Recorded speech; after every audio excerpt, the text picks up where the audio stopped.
Je vous remercie de participer à ce webinaire. On est ensemble pour 1 heure. Moi, je m'appelle Grégory Dumoitier. Je suis négociateur de crise depuis 10 ans. J'évolue dans le milieu de l'intervention de haute intensité depuis une quinzaine d'années.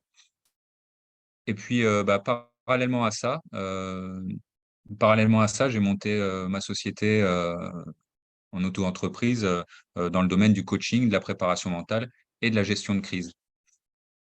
Quand on a décidé de de ce cycle de conférences, donc avec le lab CPM, euh,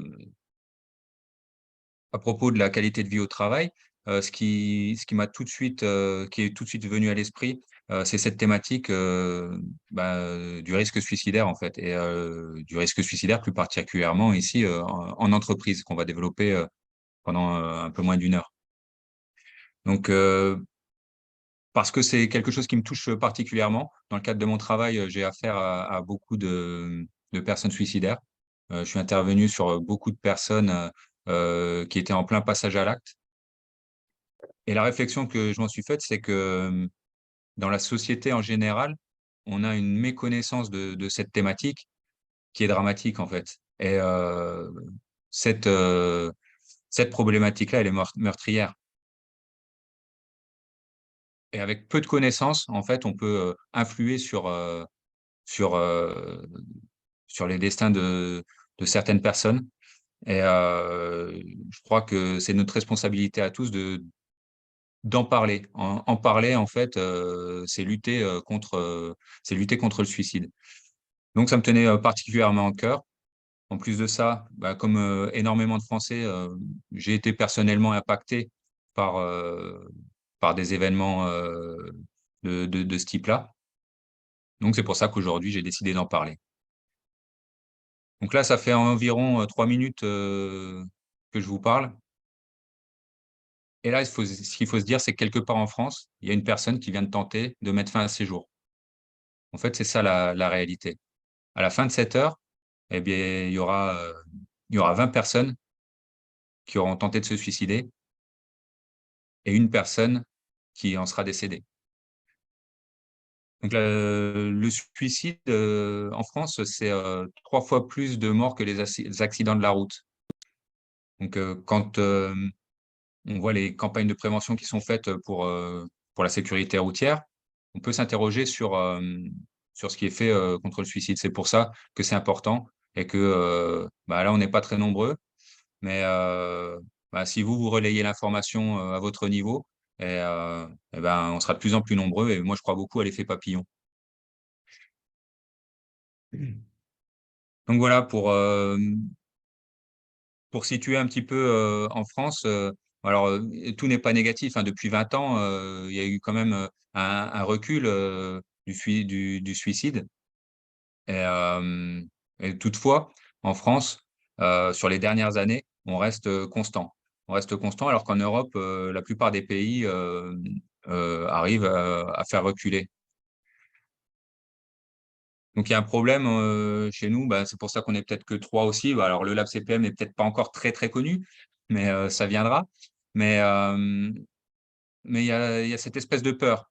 Il y a quelque chose du domaine de attention, c'est dangereux, c'est un peu la malédiction, un peu la voilà. Donc il y a une omerta, on n'ose pas en parler, on ne sait pas comment en parler.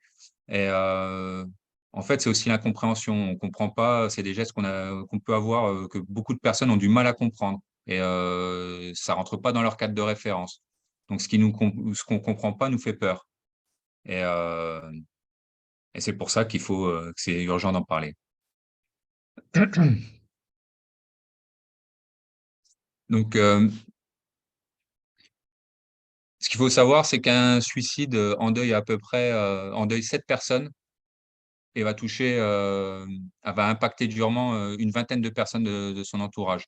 En France, tous les ans, 3 750 000 personnes sont, euh, sont impactées par la tentative de suicide d'un proche.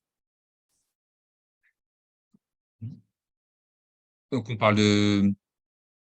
de suicide chez les 25-45 ans. C'est la première cause de décès évitable. Et chez les ados, c'est la seconde. Au niveau des ados, on peut faire un petit aparté sur les équivalents suicidaires, qui sont des conduites à risque de type avec une dimension ordalique, c'est-à-dire que ben, on va laisser des forces surnaturelles décider en fait de la suite des événements. Donc, il n'y a pas forcément d'intention suicidaire, pourtant les conduites, elles sont à risque et la dimension, elle est quand même bien là.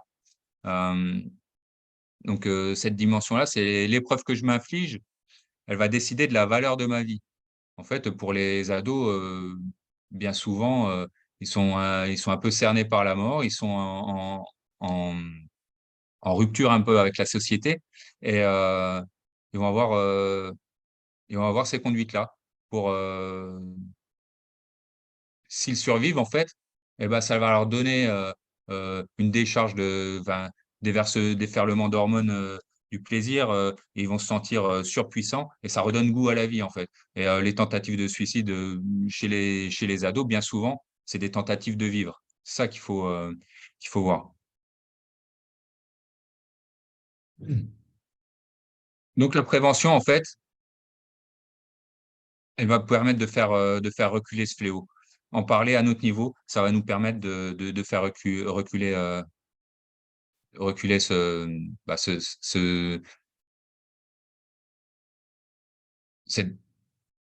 ouais, cette cause de décès qui est vraiment impactante au niveau de la société. Donc, alors, il y a des causes. En général, les causes les plus fréquentes, eh bien, c'est l'isolement, la dépression, euh, la maladie physique. euh, et généralement, pour être plus général, c'est une perte importante. C'est une perte importante qui va qui va nous déséquilibrer en fait quelque part. Donc que ce soit, ça peut être perte d'emploi, ça peut être une perte affective, ça peut être tout simplement une perte de la jouissance de la vie en fait. Ça, on peut le voir avec, il y a des gens qui ont tout, qui sont arrivés au sommet et puis bah, ils perdent le goût de la vie, ils perdent tout ça et ils vont finir par tenter de se suicider ou se suicider. Donc les personnes suicidaires ont des choses en commun. Très souvent, euh, ils ont vécu, donc je viens de le dire, une perte douloureuse. Euh, Ils ont en commun une souffrance psychologique qui est toujours présente, une angoisse qui va être intolérable et en fait, ils vont pas pouvoir vivre avec. Ils veulent, euh, Ils veulent mettre fin à une certaine une ambivalence. En fait, l'ambivalence, c'est que ils veulent vivre, mais vivre, c'est continuer à souffrir. Donc, à un moment donné, le suicide devient une solution à pour faire stopper cette ambivalence-là. Ils ont des émotions communes. Donc, ce qu'on retrouve souvent, c'est l'impuissance, le désespoir, la solitude, la crainte de perdre le contrôle.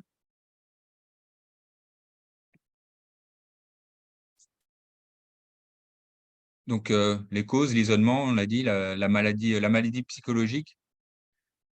Pour autant, il y a beaucoup de suicidaires qui ont des troubles mentaux, mais pas tous. Je peux te poser une Alors, question? oui, Pardon. Est-ce qu'il y a un lien entre burn-out et suicide? Est-ce que les ouais, gens... évidemment, parce que on se retrouve dans une situation de crise. Alors là, on va parler on peut parler du phénomène d'homéostasie. L'homéostasie, c'est les procédés qui sont mis en place en fait pour qu'un système reste à l'équilibre. Exemple, pour le corps humain, eh bien, la régulation de la température, tout ça. Et en dépit des éléments extérieurs, le corps humain va réussir à se réguler. En fait, c'est la même chose au niveau psychologique. En fait, il y a cette idée d'homéostasie, mais à un moment donné, quand la personne n'a plus les ressources nécessaires pour faire face aux éléments extérieurs, elle va être déséquilibrée, elle va basculer dans la crise. Donc, un burn-out, les éléments extérieurs, ils sont nombreux. Et puis, on arrive à un moment donné où on peut plus faire face. Et là, on bascule dans la crise. Et toutes les crises, en fait, elles peuvent revêtir une dimension suicidaire. Donc, autour du suicide, il y a beaucoup de mythes. Donc, je vous le disais, c'est ça qui nous fait peur. Donc, et puis, on croit savoir des choses parce que c'est des choses qui se transmettent comme ça. Donc, il faut absolument les battre en brèche. Donc, du style, ceux qui en parlent, en fait, ne se suicident pas. Ceux qui en parlent, en fait, ne se suicident pas. Bah, dans les faits, 8 personnes sur 10, c'est des statistiques qui ont été faites, hein, 8 personnes sur 10 en ont clairement parlé, en ont fait part, auparavant. Hem, les gens qui se suicident le font sans avertissement, donc c'est un peu l'inverse. Bah, les personnes qui se suicident, elles donnent de nombreux indices. Alors, on les voit pas forcément, mais il y a toujours des indices. Et bien souvent, quand on refait le chemin à l'envers, on se dit: «Ah oui, mais il y avait ça et ça» et parfois on n'est pas suffisamment vigilant à ça. Donc il y a pas de vérité là-dessus. Les personnes qui se suicident sont résolues à mourir. Alors les personnes qui se suicident sont résolues à mourir, bah, en fait, bien peu nombreux sont ceux qui ont vraiment envie de mourir. Ce qu'ils veulent, c'est arrêter de souffrir. La plupart du temps, on veut arrêter de souffrir, hem et ce dont ils ont besoin, c'est, de l'espoir et nous, notre rôle, c'est de leur redonner de l'espoir. Les suicidaires souffrent de maladies mentales, on l'a dit. Alors il y en a beaucoup, c'est vrai que c'est il y a une belle part, hein, dont la dépression, hein, qu'il soit, diagnostiquée ou non. Hem, une personne, risque moins de se suicider après une tentative de suicide. Mais en fait, non. La tentative de suicide, c'est vraiment un prédicateur important. C'est vraiment une cause qui doit nous dire: «Attention, là, il y a des risques. Là, il y a des risques». Heu, 75 des récidives, elles se passent dans les 6 premiers mois. Heu, une personne qui fait une tentative de suicide, elle va multiplier par, 20 le risque de recommencer et elle va multiplier par 4 le risque de recommencer dans l'année, hein, et elle va multiplier par 4 le risque de finir par se suicider. Enfin, un des plus gros mythes, c'est, bah, il faut surtout, faut pas aborder le sujet avec une personne qui est suicidaire. En fait, là, on est un peu dans le domaine de la pensée magique ou, d'un équivalent de la pensée magique, mais, ça existe pas en fait ça. C'est pas parce qu'on va parler à une personne du suicide ou de lui demander, si elle veut se donner la mort, qu'elle va le faire. Ça va pas déclencher quelque chose. Au contraire et au contraire. Bien souvent, le fait d'en parler, d'aborder les choses, d'avoir une discussion sérieuse et calme, à ce sujet-là, bah, va permettre de faire descendre la tension et va permettre de la ramener. En fait, on le verra après dans la stratégie, d'action, c'est quelque chose qui va être incontournable. Quand on a le doute, eh ben, il y a pas de doute, il faut poser la question et il faut la poser directement. S'il y a une chose à retenir aujourd'hui, n'ayez pas peur d'en parler. Vous n'allez rien déclencher, vous n'allez rien, voilà. Il faut poser la question. Et ça, aussi, également, attention, ouais, il fait une tentative de suicide, mais ouais, c'est un appel au secours. Arrêtons ça, arrêtons ça. Il y a pas d'appel au secours. Alors effectivement, il peut y avoir des personnes qui n'ont pas la réelle envie de mourir à ce moment-là. Mais ce dont on s'aperçoit, c'est la manière dont on va prendre les choses en charge. Et ben, il y a toujours ce risque, de passage à l'acte qui qui qui peut s'aggraver. Si je le provoque quelque part, ça ça va aggraver la situation. Si j'ai une personne, qui est devant moi et qui me parle de vouloir mettre fin à ses jours, je dois la prendre au sérieux directement. Ne pas se dire, «Non, c'est juste un appel au secours». Ça n'existe pas. Il y a vraiment, c'est déjà qu'elle est dans le processus. Juste, excuse-moi, Greg, si tu peux, parce que Oui. N'hésitez pas à intervenir si vous avez des questions. Oui, oui. Euh, je trouve intéressant là ce que tu expliquais, parce que c'est vrai que on peut être peut-être dans une situation où, entre autres, un collègue ou un membre enfin, de son entourage, ouais, tu disais, on peut exprimer quelque chose en disant, OK, on sent qu'en ce moment, ça va pas, ou enfin, comment on peut amener aussi parce que c'est délicat, quoi. On peut parfois percevoir un mal-être, mais de là à se dire la personne pourrait passer à l'acte, comment on peut Non. enfin, peut-être que tu le diras après, parce qu'il y a des éléments un peu qui doivent tout de suite nous alerter. Ouais, on va le voir. On va voir un petit peu comment fonctionne le processus, et ensuite on va voir un peu, on va voir les signes qui doivent nous alerter, et puis comment on peut procéder. OK. Donc, je vais vous partager mon écran, je vais vous partager le processus.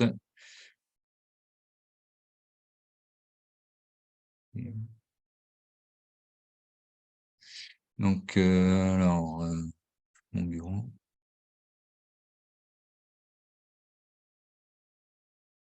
Alors, je cherche. Hmm.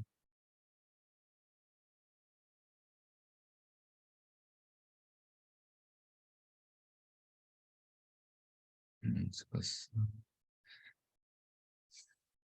Ouais. Alors, aïe, aïe, aïe.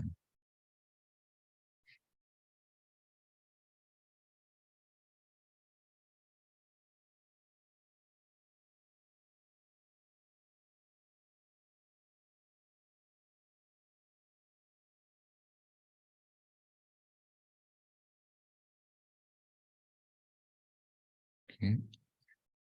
Alors, ça prend un peu de temps. Voilà. C'est bon, vous voyez?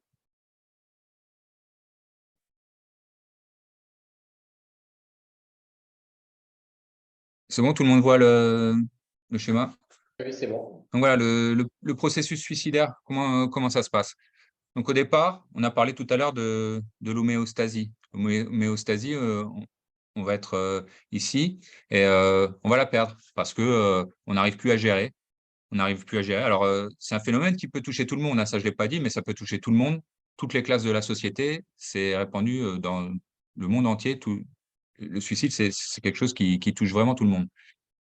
Donc au départ, la personne, elle va commencer par, elle va changer de comportement parce qu'elle a des problèmes. Elle va commencer à se centrer sur ses problèmes, et elle va commencer par éliminer des solutions. Elle va chercher des solutions au départ, et puis elle va les éliminer petit à petit. Toutes celles qui sont inadaptées, elles vont disparaître. Puis ensuite vient la phase on va parler de flash suicidaire. Donc, c'est la première fois où elle va penser au suicide. Bien souvent, ça va être devant devant un moyen létal. Par exemple, devant un pont, devant une voie ferrée, ou alors même pour des personnels, par exemple le policier, il va regarder son arme, et puis là, hop, il va avoir cette pensée suicidaire qui va être fugace, mais qui va être là. Dans le même temps, eh bien, les solutions continuent à s'amenuiser. La place qui va être prise par les pensées suicidaires va être de plus en plus importante. On parle d'idéation. L'idéation, c'est le fait de penser à poser un acte auto-agressif, en fait, se voir soi-même se donner la mort. C'est différent des pensées de mort. On peut avoir des pensées de mort, et la différence avec l'idéation, c'est que l'idéation, c'est on se voit soi-même en train de se donner la mort. Puis ensuite arrive donc là, au moment de l'idéation, l'estime de soi commence à vraiment chuter, et la personne a un sentiment d'inadéquation avec l'entourage, avec ce qui se passe autour d'elle. Donc ensuite, la rumination.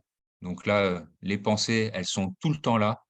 La personne, elle commence à vraiment être à bout, et les messages vont commencer à être de plus en plus directs.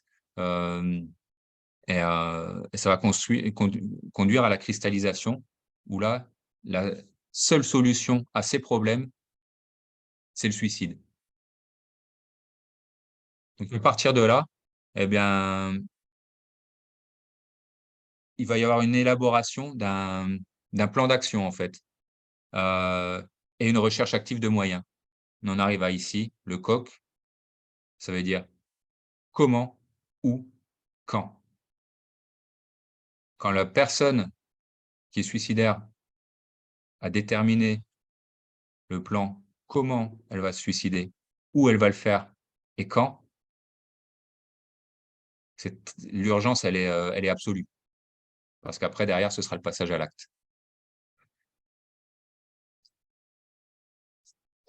Et juste par rapport Oui, à ce processus, euh, moi, je me place aujourd'hui, je suis ou je représente un employeur des managers. Euh, Il y a quand même potentiellement dans tout ce processus une grosse partie qui peut se passer dans la sphère privée. Enfin, on est au travail que 8 ouais, heures par jour en moyenne. Le reste du temps, finalement, la majorité du temps, moi, je ne suis pas avec la personne, les managers non plus, on ne voit pas ça.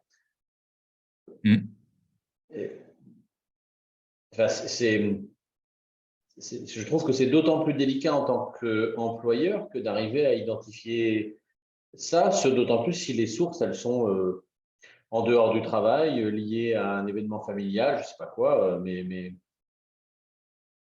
sûr. Alors, mais il va y avoir des signes, il va y avoir, des, il va y avoir des des facteurs de risque qu'on va pouvoir détecter. Il va y avoir des signes. Heu, les signes, bah, la personne, elle va avoir elle va changer.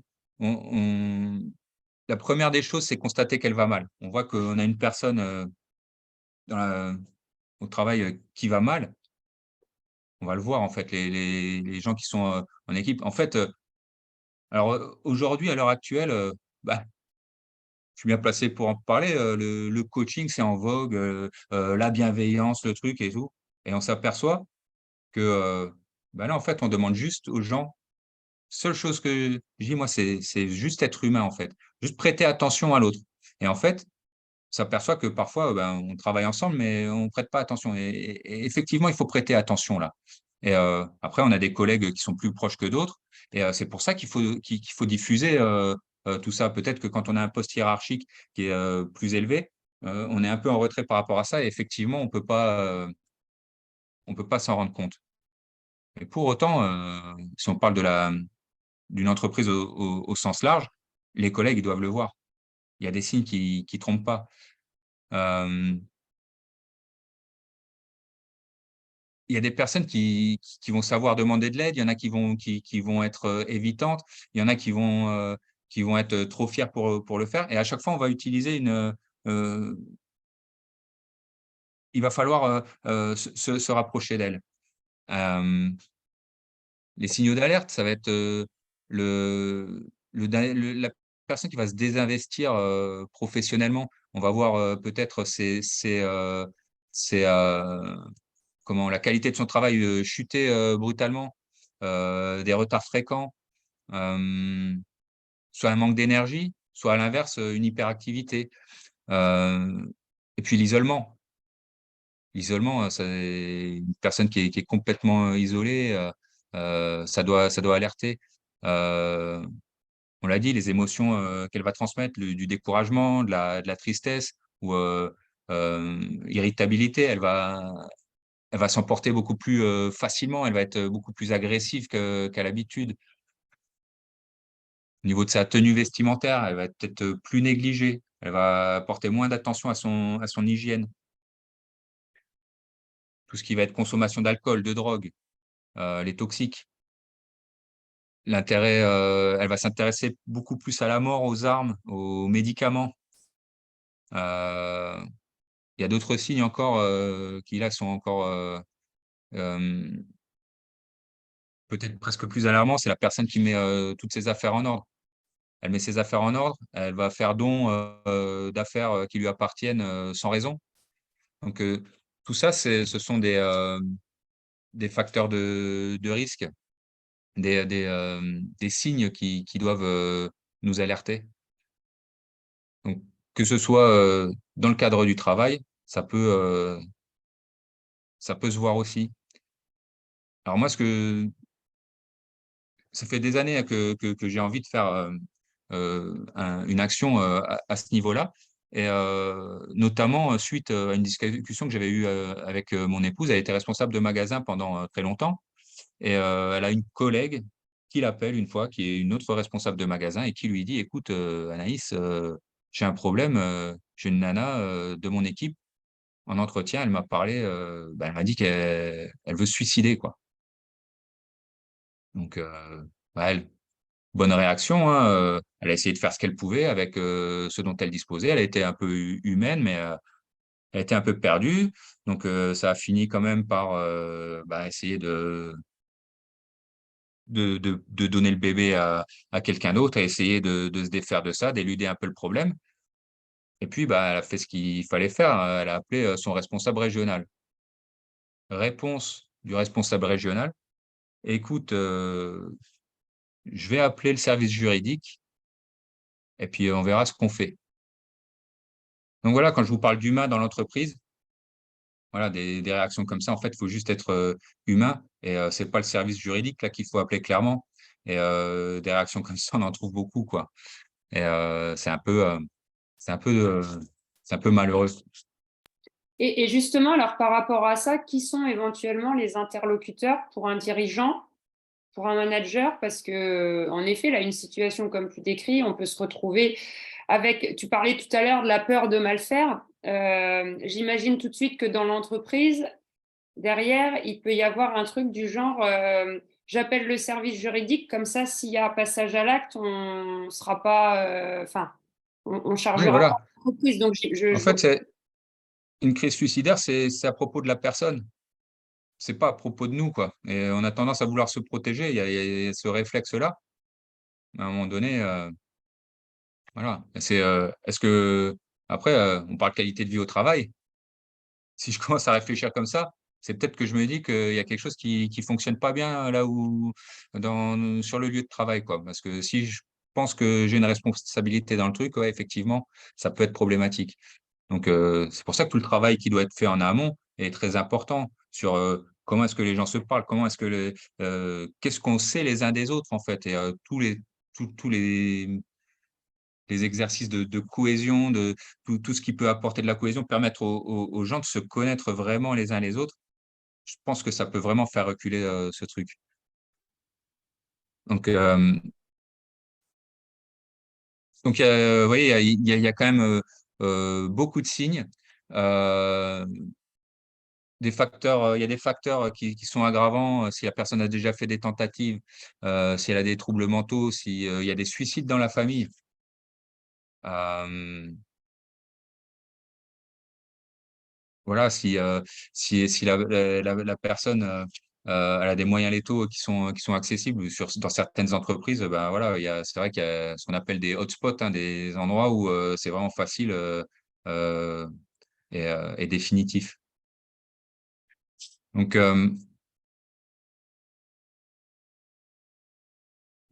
c'est à rechercher aussi dans les indicateurs verbaux. La personne qui: «Ouais, j'en peux plus, j'y arrive plus, je sers à rien», qui fait des allusions au suicide. Donc je vous disais tout à l'heure que vous pouvez avoir 3 types, globalement de personnes. La personne qui va en parler facilement, qui va être, plutôt à l'aise et qui va venir vous voir. Personne, là, il faut prendre le temps de la recevoir et voilà, là, il faut suspendre le temps parce que, il faut vraiment aller, au fond des choses, avec elle. Vous allez avoir, la personne qui va être, évitante. Alors ça, c'est la personne du vendredi soir. Elle va venir le vendredi soir et puis elle va minimiser un peu les choses, «Ah, j'ai un petit problème, j'ai un petit problème, ah ouais, qu'est-ce que c'est?» Et puis là, quand elle commence à déballer le truc, waouh, le problème, c'est énorme, en fait. Et cette personne-là, il faut l'écouter, quoi. Et puis, vous avez la personne, qui est forte parce qu'aujourd'hui, dans le monde de l'entreprise, souvent, il faut être fort. Donc, personne, elle est cynique et puis elle va lâcher des petites phrases, des petits trucs, mais mais rien de vraiment tangible. Et puis là, c'est important de les saisir au vol, en fait, de les saisir au bon, parce qu'il n'y aura pas beaucoup de chances pour le faire. Et il faut rien laisser passer, en fait. Quand il y a une allusion qui est faite à quelque chose, mais qu'est-ce que tu veux dire par là? Quand tu dis, tu me parles de quoi, en fait? Pour l'obliger à parler. Et quand on arrive à attraper au vol ces éléments-là, il ne faut pas les lâcher. En fait, une personne qui veut se suicider, elle va donner plusieurs fois, elle va tendre la main plusieurs fois, mais pas de nombreuses fois. Elle va le faire plusieurs fois. Donc, sur le où faire cet entretien, c'est pas tellement le où qui est important, c'est le quand. Quand j'en ai l'opportunité, il faut que je le fasse. Alors, idéalement, dans un lieu calme, voilà, et où on a le temps. Mais vraiment, faut saisir les perches.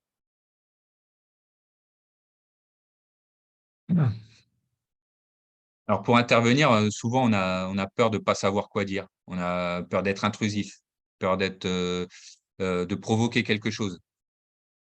Et la personne en face, souvent, elle hésite à se confier parce qu'elle a peur d'être faible ou d'être stigmatisée.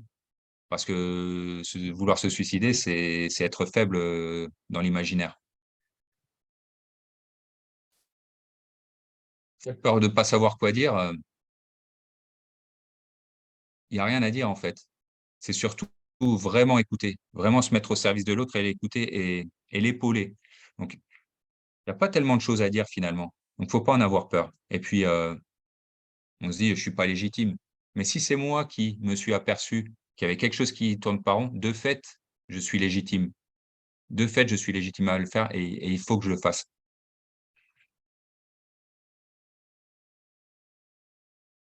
Après, il faut pas rester seul. Il faut bien sûr travailler en équipe, hein. Si on peut avoir un peu de soutien pour gérer cette situation, c'est important. Et la manière d'aborder la personne, c'est, écoute, avec ce que tu m'as dit, j'ai de bonnes raisons pour te demander ce qui t'arrive. C'est c'est pas normal d'être triste tous les jours comme ça, d'être voilà. Qu'est-ce qui t'arrive? On va y aller plutôt tranquillement, on va pas y aller frontalement, on va y aller par petites touches et puis on va essayer d'établir un lien. On va essayer d'établir de la confiance.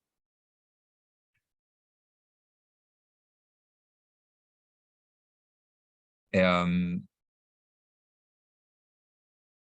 faut prendre le temps de comprendre les difficultés, de questionner sur ce qu'elle vit, faire la différence entre, entre faire la différence entre son ressenti et les faits, en fait. Parce que parfois, il va y avoir une problématique qui va nous sembler quelconque, mais pour la personne, c'est énorme. J'ai eu une personne qui voulait se suicider parce qu'elle avait eu un accident matériel de voiture. Elle a cassé sa voiture. Et en fait, dans son cadre de référence à elle, avec l'histoire qu'elle avait, casser cette voiture, c'était un symbolique, mais d'une force énorme. Et en fait, c'était la clé du truc.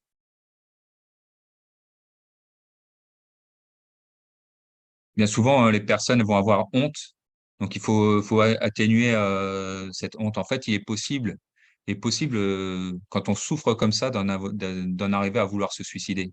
Ça, c'est important de le verbaliser, notre compréhension de sa situation. Certaines personnes en arrivent à vouloir, quand elles souffrent comme vous, elles en arrivent à vouloir se suicider. Est-ce votre cas? Personne va parler de ses pensées suicidaires, et il faut aller questionner. Vous y pensez beaucoup? Mais quand vous dites beaucoup, c'est quoi? C'est 2 heures, c'est 4 heures? C'est plus? C'est combien? Oui, donc tu invites à vraiment, on y va direct, quoi. Enfin, alors, Il faut y on aller, il faut y aller. À confiance partir du moment à partir du moment où je me dis: il y a quelque chose qui ne va pas, il y a la présence des signes, eh ben, je vais lui demander. Et je vais lui demander, pour savoir, je vais lui demander. Je vais lui dire, ben, en fait, vous voulez vous suicider? Vous voulez vous donner la mort? C'est simple, hein, la personne va répondre, ça va être oui ou ça va être non. Non? Ben, qu'est-ce que vous cherchez à faire alors? Et oui, ben, on va dérouler et on va passer sur, euh, on va évaluer. Si c'est oui, derrière, on va évaluer le degré de risque, l'avancement de son projet. Et est-ce qu'on va inviter la personne à se rapprocher d'un thérapeute, d'un psychologue, Évidemment, on n'est pas, on peut pas se substituer à un professionnel de ce secteur-là. Nous, on va gérer l'urgence telle qu'elle est et on va pouvoir faire une première évaluation pour pouvoir essayer d'orienter la personne et on va y passer, heu, d'ailleurs, tout de suite. Donc quand j'ai repéré les signes quand j'ai repéré les signes, OK, c'est bon, vous voyez, suffisamment là? OK. Donc quand j'ai repéré les signes, j'ai posé la question, la personne, heu, la personne m'a dit qu'elle voulait se suicider. Eh bien, j'ai questionné sur le comment, où et quand. Donc, si, si la personne, si le risque, est faible, bah, il y aura peut-être pas d'idée suicidaire, juste la personne est juste un peu vulnérable, c'est le stade 1. Heu, L'état de vulnérabilité ensuite, est anxieux mais en contrôle. Il y a des idées, passagères, des flashs, vous voyez? Ça le situe un petit peu dans le schéma, précédent. Hem, S'il y a un déséquilibre avec des idées suicidaires, quelques fois par semaine. L'espoir, l'espoir en l'avenir, est toujours présent et la personne accepte de l'aide. On est toujours sur un risque faible. Il y a pas forcément, besoin, d'avoir une action, derrière. D'accord? On va conseiller la personne, on va lui dire: «Mais il faut que tu vois quelqu'un, il faut» voilà, mais il y a pas une action franche, à faire, derrière, c'est pas forcément nécessaire. Ce Cette grille d'évaluation-là, elle est très utilisée au Canada pour, des écoutants, pour, des personnels soignants, pour, des services d'urgence. Elle a l'avantage d'être assez simple. Si le plan suicidaire est de plus en plus précis, on est sur un risque, modéré, là, il va déjà falloir faire, quelque chose. Donc, le comment ou quand prend de plus en plus de forme. Les idées sont quotidiennes. La planification est incomplète. Donc peut-être qu'on a le où et le quand, mais peut-être qu'on n'a pas le comment. Ou on a le comment, le où, mais on n'a pas le quand. Souvent, c'est ça. Donc il y a l'ambivalence, la personne est encore attachée à la vie, mais voilà, elle est entre 2. Elle veut plus souffrir, mais elle veut vivre, mais elle veut plus souffrir. Niveau 5, ben, le comment ou quand il est projeté, c'est dans les 48 heures. Il y a un état de déséquilibre, la personne pense, énormément, au suicide. Tous les éléments sont fixés et l'ambivalence a diminué. Donc, ce qui est important ici, c'est la notion de temps, c'est plus de 48 heures. D'accord? Donc, dans ces situations-là, à ce niveau-là, il faut établir un plan de non-suicide avec la personne, un contrat de non-suicide et au Canada, ils le font, vraiment par écrit où, la personne s'engage à ne pas porter d'atteinte, à ses jours. Elle s'engage à aller, rencontrer, un personnel de santé, à aller, voilà, parler de ce qu'elle traverse avec ses proches qui sont identifiés, avec, ses amis qui sont identifiés. La personne, voilà, nous, on s'engage aussi à l'appeler, à prendre de ses nouvelles et la personne s'engage à ne rien faire contre elle tant qu'on ne s'est pas reparlé. Donc ça, c'est important et ça fonctionne, plutôt bien. Nous, on le fait en négociation sur des périodes beaucoup plus courtes, sur des personnes vraiment en crise. Tant que nous parlons, eh bien, Je vous demande de ne pas vous faire de mal.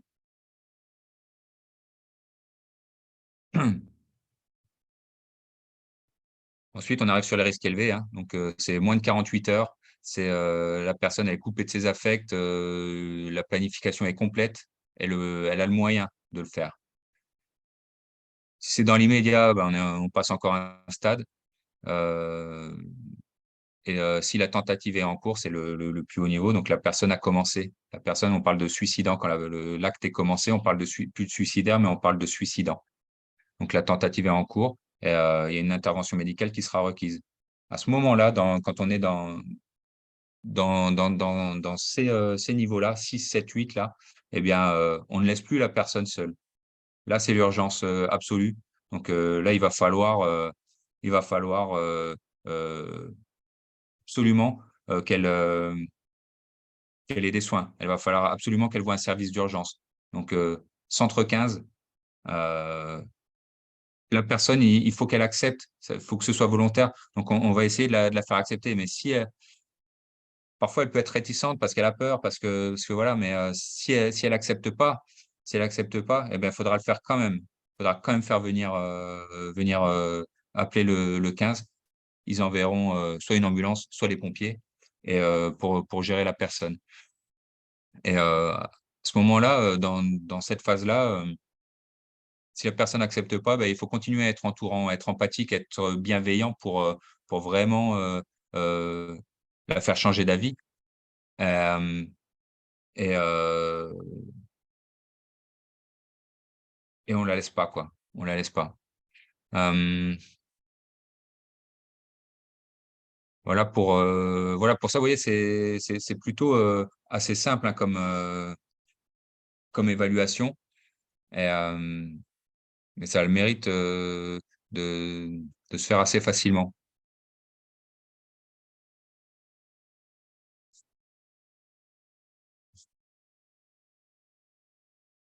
Je suis le maître du temps, Greg, il est 13h30. Mmh. Je Ouais, suis le maître du temps, il est 13h30. d'accord, ok. Si vous avez encore un peu de temps, pouvoir continuer. Euh, donc, si important quand on va s'entretenir en fait avec ces personnes, c'est vraiment d'être bienveillant, être vraiment. On va pas parler de soi. À un moment donné, il va falloir vraiment être à l'écoute et faire sortir tout ce qui tout ce qu'il y a chez la personne, tout ce qu'elle a à l'intérieur, en fait. Donc, on va adopter des attitudes, ce qu'on va pouvoir appeler les attitudes rogériennes, donc empathie, congruence. Donc, congruence, c'est être authentique, en fait. C'est une personne, c'est un humain qui parle à un autre humain. Il n'y a plus de questions de hiérarchie, de choses. On va se mettre à son niveau et voilà. Et je vais être authentique, c'est-à-dire que ce que je ressens, ce que je dis et ce que je montre vont être en accord. Et puis, accepter son cadre de référence, en fait, qui n'est pas le nôtre. Donc, c'est le regard positif inconditionnel, c'est accepter son cadre de référence et pas être dans le jugement, absolument pas.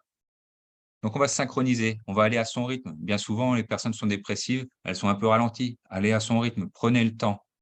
Euh, Utilisez l'écoute active, étiquetage, reformulation, question ouverte, étiquetage des émotions, je parle. Donc, n'hésitez pas, mais vous ressentez de la colère, vous ressentez, vous avez l'air à bout, vous ressentez de la tristesse, de la peine, euh, et ça va l'aider à parler et à sortir ce qu'elle a à l'intérieur et à faire baisser un petit peu la tension interne.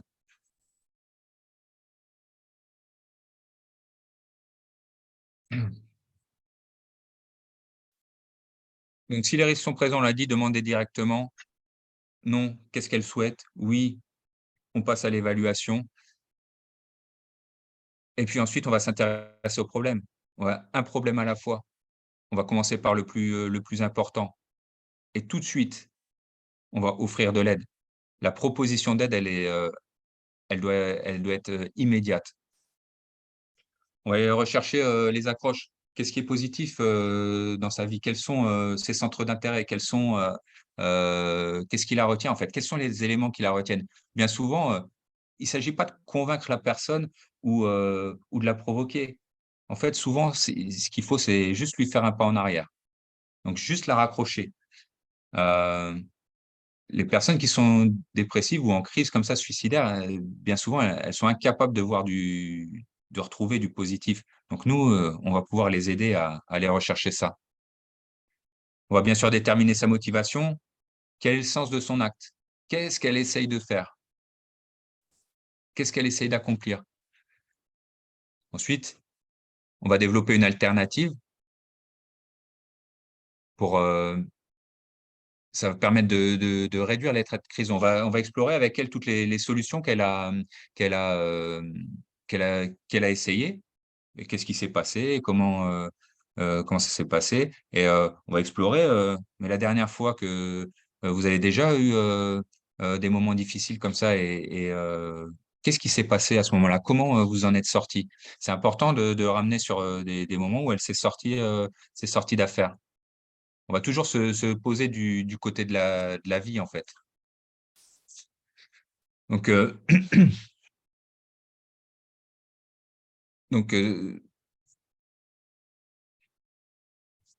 évidemment, à l'issue, donc non, on va développer une alternative. On va co-développer avec la personne, on va la faire participer à l'élaboration en fait d'un plan réaliste en fait pour se sortir de là. On va l'aider. Ensuite, il y a une donnée qui est importante, c'est le temps. En fait, le suicide, c'est quelque chose qui est irréversible. Et la souffrance, non. La souffrance, elle peut disparaître. Donc c'est là-dessus qu'il faut beaucoup jouer. C'est pourquoi ici? Pourquoi maintenant? Pourquoi voilà pourquoi ces idées-là maintenant et essayer de repousser parce que en fait c'est passager cette crise suicidaire elle est passagère donc il faut essayer d'aider la personne à gagner du temps, la projeter, se poster du côté de la vie, la projeter vers un futur positif. Si vous pouvez, parfois ils ont vraiment de la colère en eux, mais si toute cette rage vous pouviez la transformer en quelque chose de positif, qu'est-ce que ce serait? Et ça va permettre de la raccrocher. Vous pouvez identifier les éléments qui retiennent. Heu, Ça fait longtemps que vous souffrez. Ça fait longtemps que vous souffrez.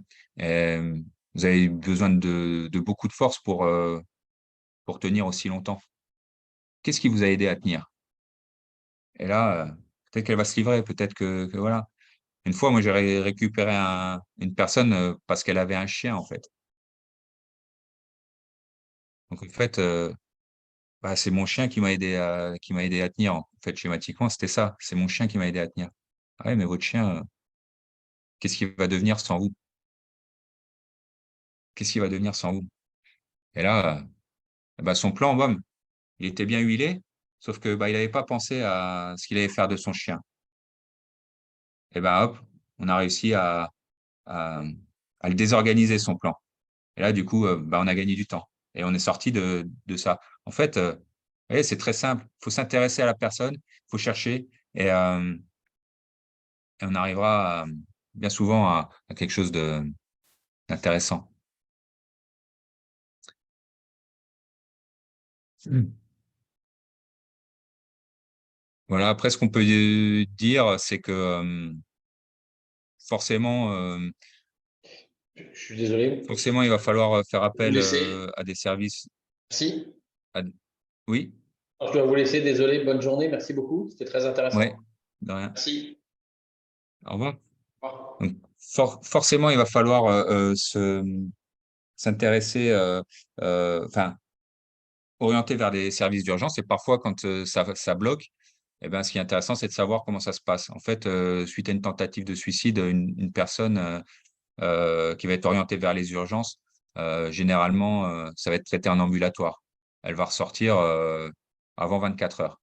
Elle va pas rester plus de 24 heures, hem, elle va pas rester plus de 24 heures, en soins, voire, elle va rester 6 à 24 heures. Puis après dehors, ça va se gérer en consultation. On va gérer, l'urgent, on va essayer elle va être évaluée, dans la grande majorité des cas. Voilà. Hospitalisation plus longue, ça va durer 3 à 4 jours. Dans la grande majorité des cas, on va travailler sur l'isolement, sur les ressources, sur sécuriser l'environnement de la personne, mettre en place des numéros d'appel, des correspondants qui vont l'appeler, qui vont prendre de ses nouvelles. Voilà. Bien souvent, les personnes, elles ont peur de ce qui les attend. Ouais, on va m'enfermer et ça, pour elles, ça va être l'enfer et elles vont être enfermées pendant des semaines et des mois, voire des mois. Donc, c'est pas du tout ça. Donc ça, on peut les rassurer là-dessus. Puis enfin, je rajouterais juste que, ben voilà, quand il se passe quelque chose, un événement de la sorte au sein de l'entreprise, eh bien, c'est important de communiquer de la bonne manière derrière. Et en premier lieu, quand la personne a fait une tentative et qu'elle en revient, ben, limiter les répercussions professionnelles négatives, préparer son retour, conserver le lien avec la personne pendant son arrêt. C'est important, soit directement, soit par le biais d'un collègue proche. Enfin, bah, quand on est obligé de communiquer à l'équipe suite à un suicide qui a entraîné un décès, l'information doit être limitée, pas trop de détails.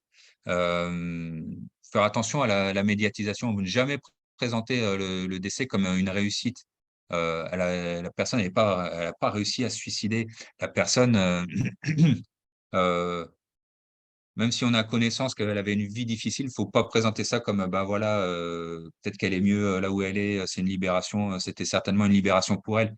C'est pas bon du tout parce que, on parle de contagiosité du suicide dans le sens, où, on s'aperçoit que la médiatisation, la manière dont on en parle peut avoir un impact et par, une notion d'identification, ça peut pousser, des personnes à reproduire, le même geste.